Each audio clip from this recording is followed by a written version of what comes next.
Assalamualaikum warahmatullahi wabarakatuh. Selamat datang kembali di video pembelajaran saya tentang materi untuk mata kuliah energi terbarukan program studi D3 Teknik Listrik Politeknik Negeri Cilacap. Oke, semoga kalian masih dalam keadaan sehat, lahiriah batiniah dalam kondisi yang saat ini.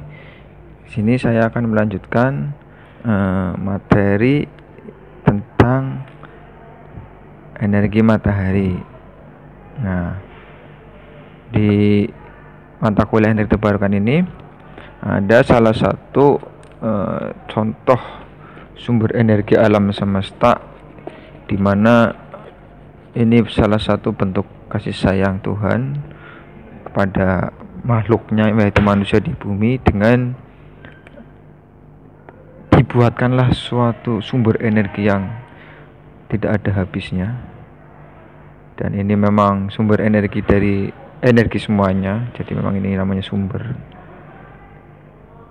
yang kapasitasnya besar sekali. Sampai kapan berhentinya atau meredupnya ini hanya Tuhan yang tahu. Nah, energi matahari ini apa sih yang bisa didapatkan dari suatu aktivitas matahari? Pernah kalian melihat matahari kan? Ada energi apa? Panas. Apalagi? Energi gelombang, elektromagnetik, game. Terus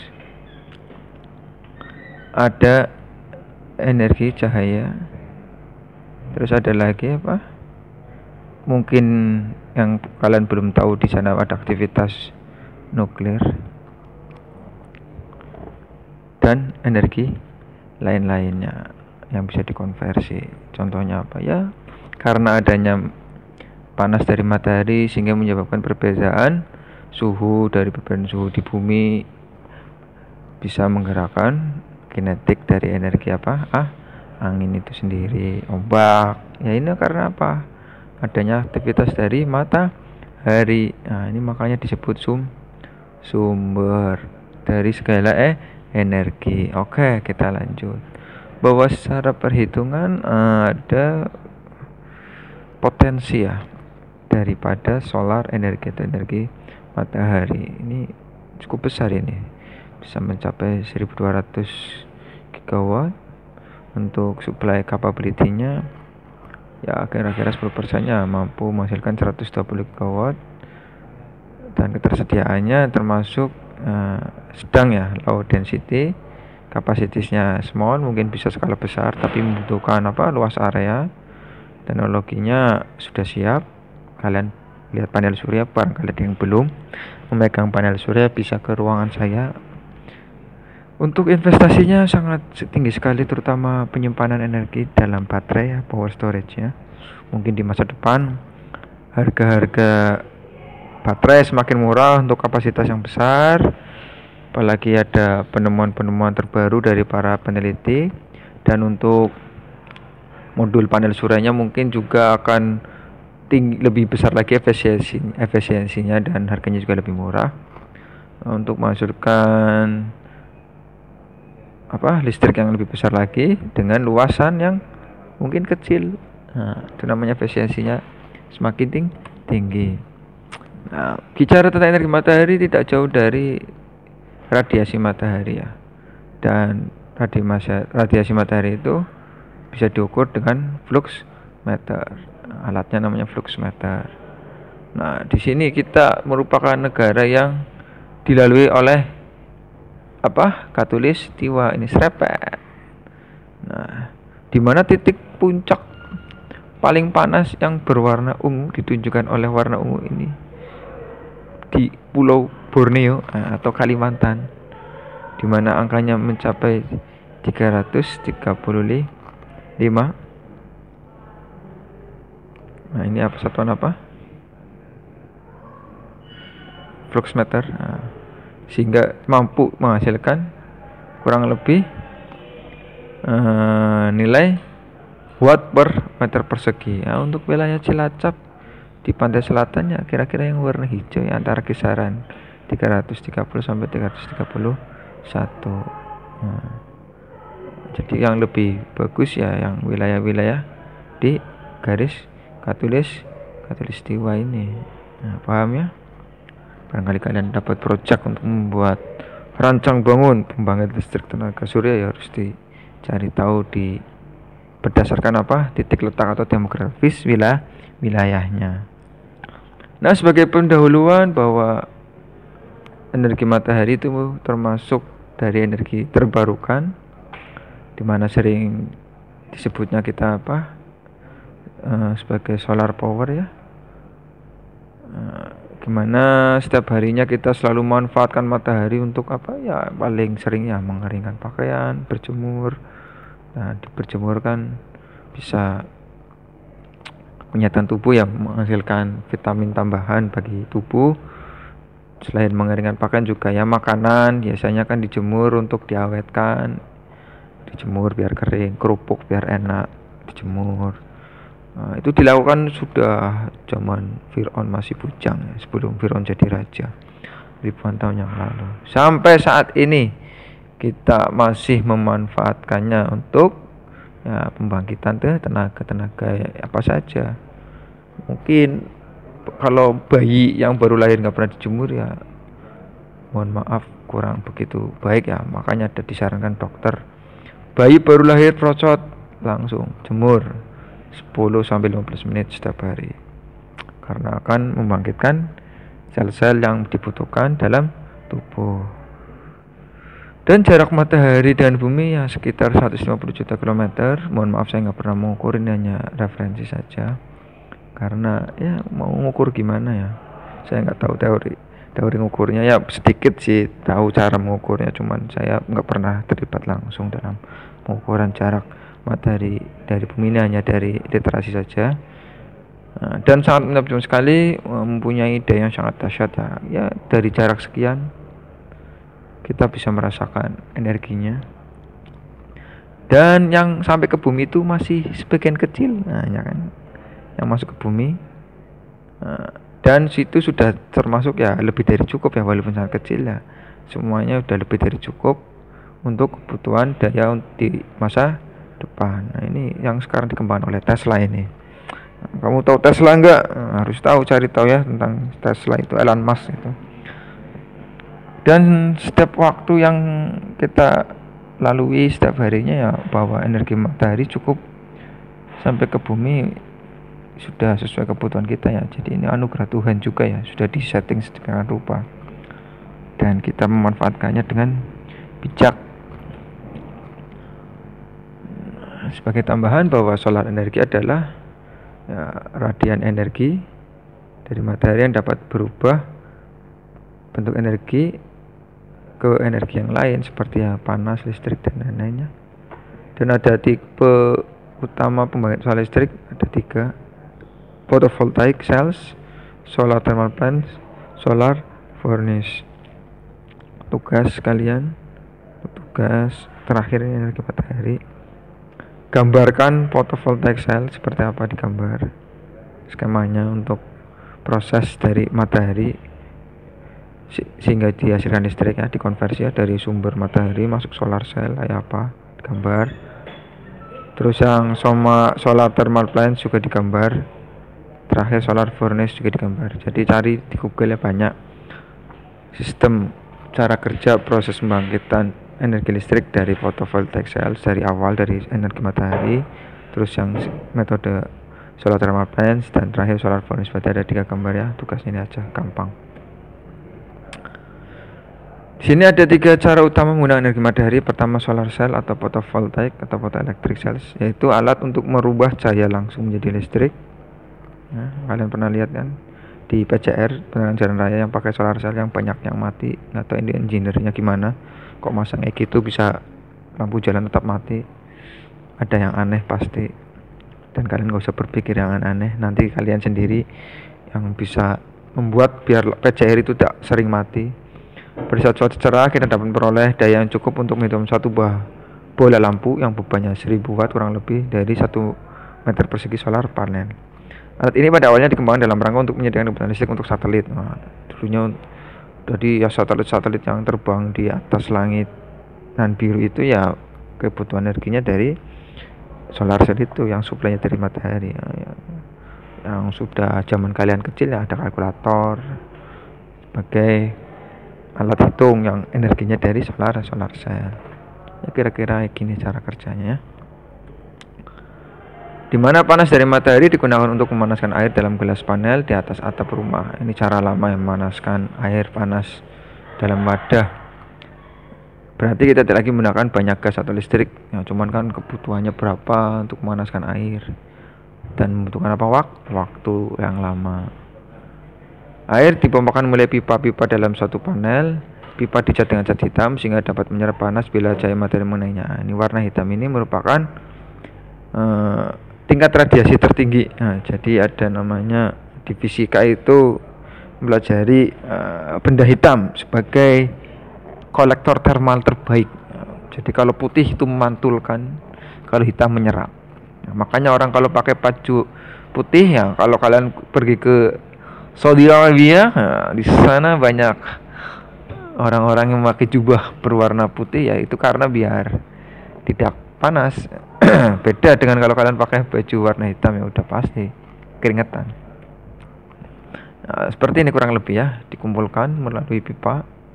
Ada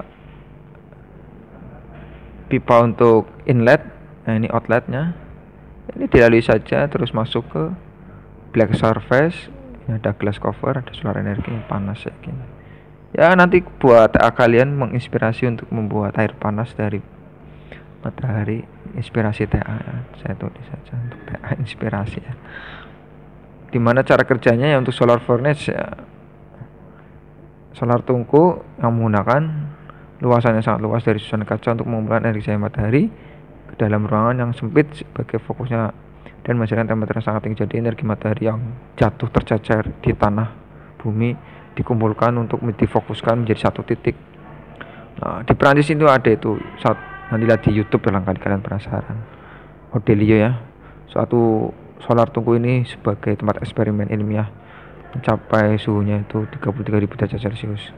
Dulu saya waktu zaman kuliah itu pernah mas, nanti kalian barangkali ada yang mau TA bikin kolektor surya terbuat dari apa biasa aja, nanti buat dari ini kardus atau kayu, nah, dibentuk seperti ini melengkung.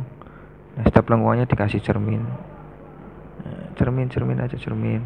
Tahu cermin kan? Cermin. Nah, nanti di sini dikasih tempat untuk pipa. Ini pipa besi, bisa dari besi. Nanti difokuskan ke sini arah pantulannya. Arah pantulannya dikumpulkan jadi satu. Dan di besinya mencapai suhu. Saya dulu pakai cermin. Ya, saya dulu pernah bikin ya. Namanya kolektor surya dari metodenya namanya Fresnel. Tahu Fresnel kan?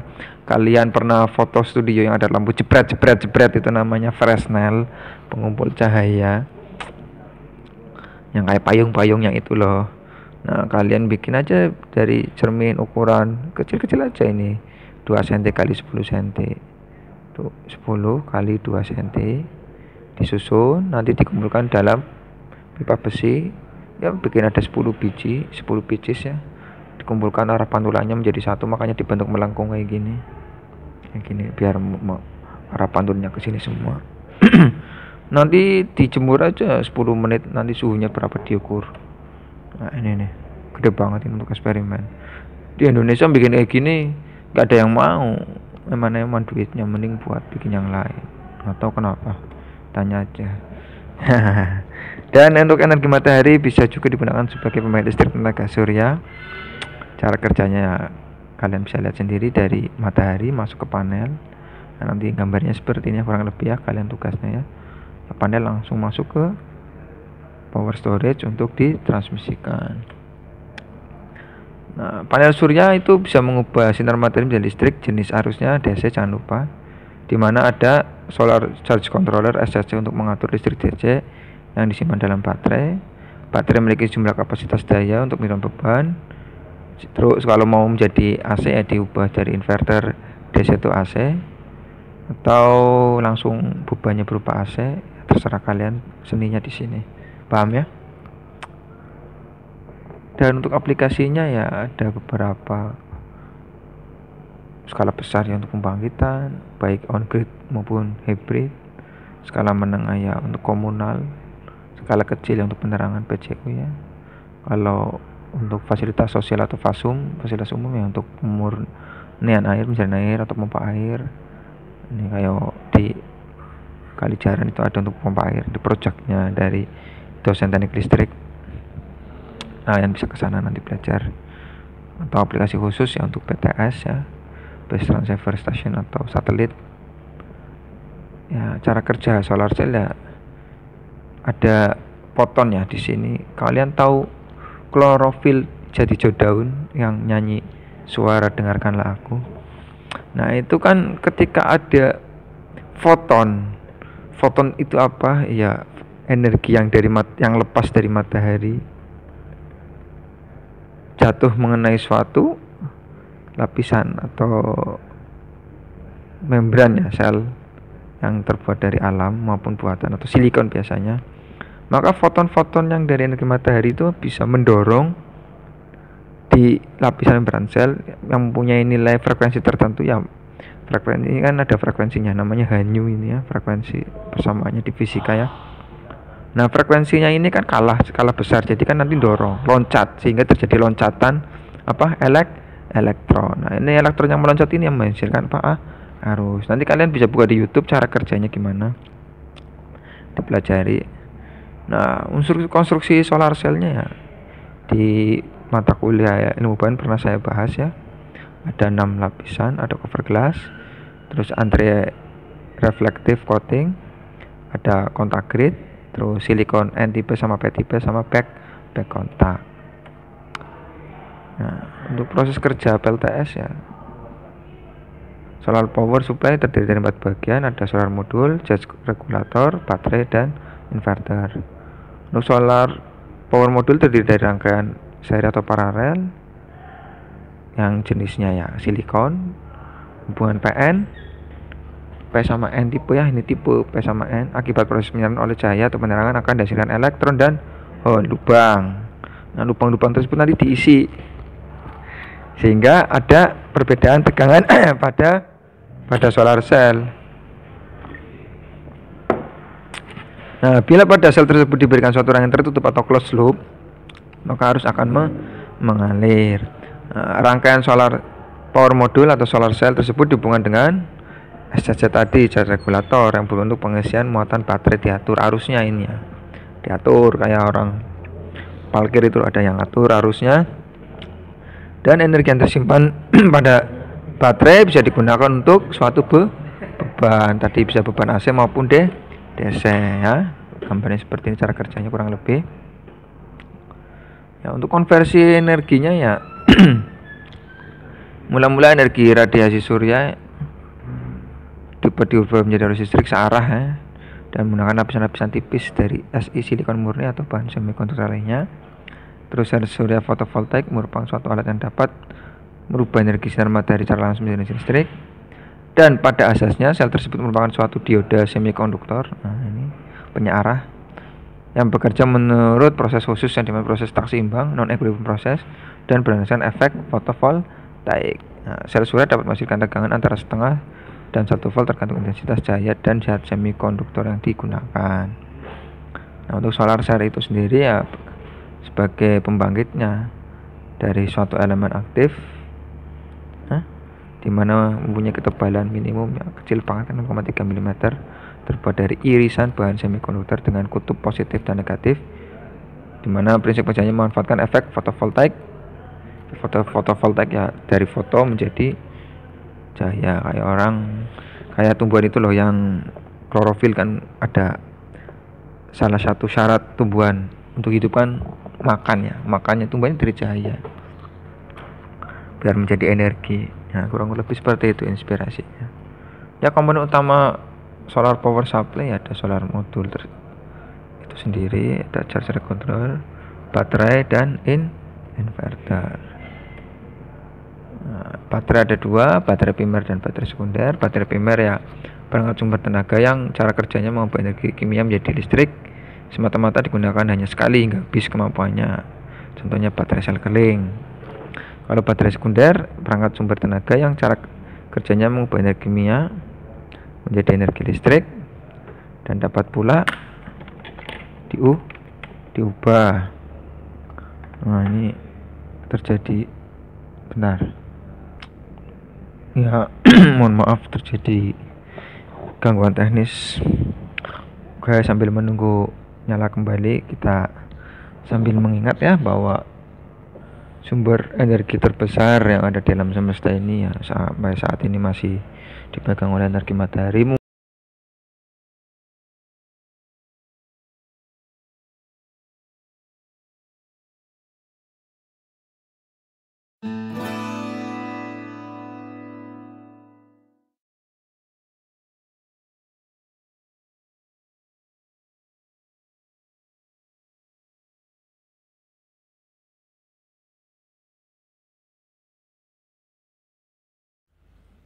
Ya, kurang lebih seperti itu ya. Kita lanjut lagi ya.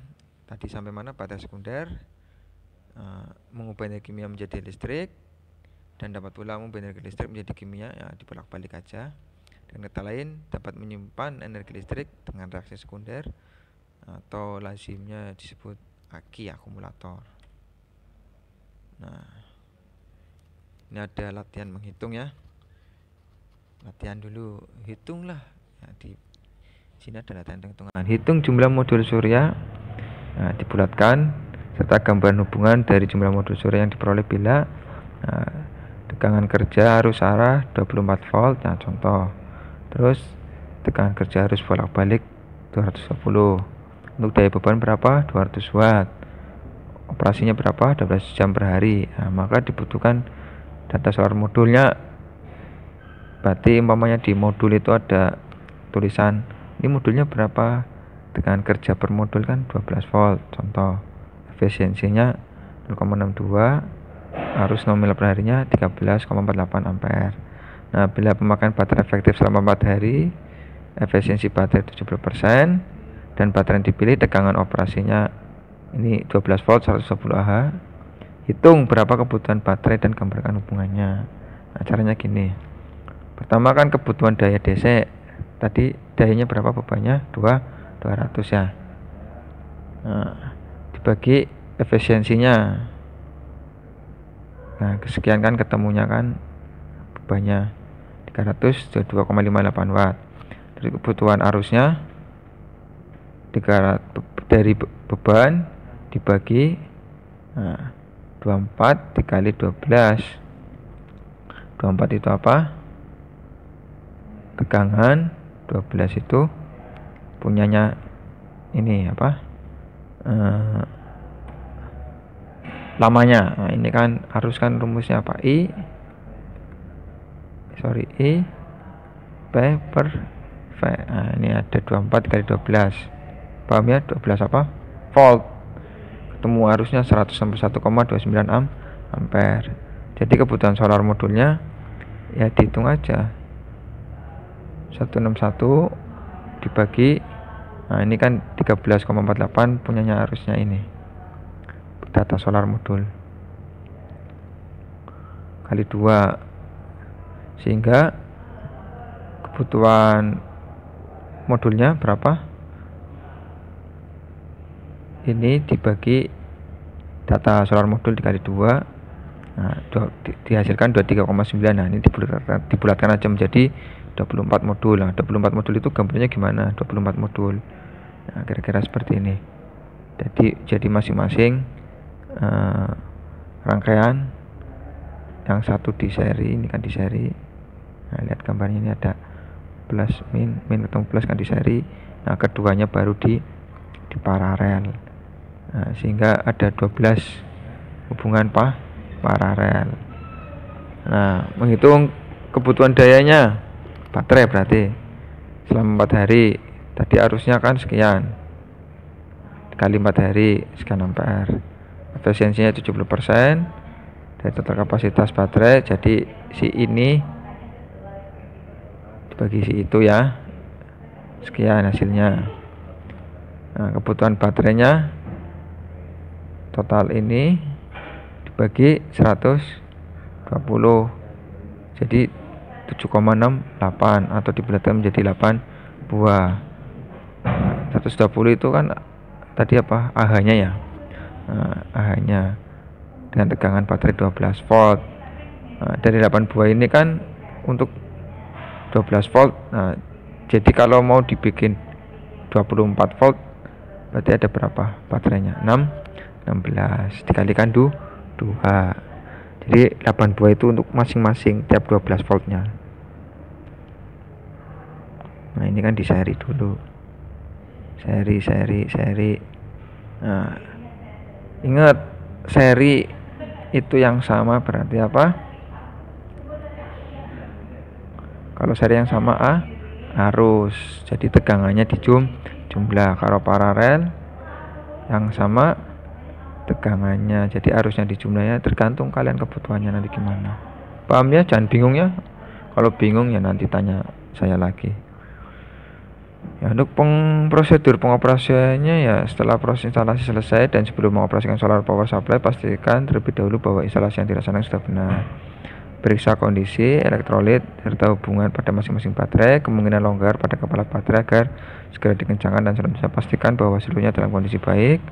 Periksa pula seluruh hubungan mulai dari solar generator, regulator baterai, dan inverter bila tersedia. Bila ada hubungan yang kurang baik atau kendur, segera dikencangkan. Pastikan tegangan operasi dan kapasitas beban telah sesuai dengan tegangan dan kapasitas solar power supply-nya. Ini harus sesuai ya, sesuai bebannya dan luaran yang dihasilkan tegangannya. Periksa apakah lampu indikator baterai regulator yang hidup. Bila ada lampu indikator yang menyala merah, kemungkinan baterai dalam keadaan kosong. Nah, dalam kondisi demikian sebaiknya beban dimatikan dahulu agar baterai mengalami proses pengisian. Nah, untuk susunan solar cell, tenaga listrik yang dihasilkan oleh satu solar cell mempunyai daya yang kecil. Untuk mendapatkan daya yang besar, maka solar cell tersebut dibuat secara seri atau paralel sesuai kebutuhan. Untuk memperbesar tegangan, maka dipakai hubungan seri, dan untuk menaikkan kemampuan arus, masing-masing rangkaian tersebut diparalelkan. Ingat yang rumus tadi ya. Yang ini. Kalau seri berarti yang sama arusnya berarti tegangannya dijumlah. Kalau paralel yang sama tegangannya berarti arusnya dijumlah. Sampai sini paham ya? Ini susunannya aja, nanti kalian bisa dibaca. Untuk perhitungannya nanti bisa dibahas di sistem pembangkit listrik ya. Ya, biasanya kendala-kendala apa yang dihadapi oleh solar cell ya, cuaca mendung itu sendiri karena energinya dari matahari. Udah, cukup sekian. Ada pertanyaan? Mohon maaf kalau ada salah kata. Wassalamualaikum warahmatullahi wabarakatuh.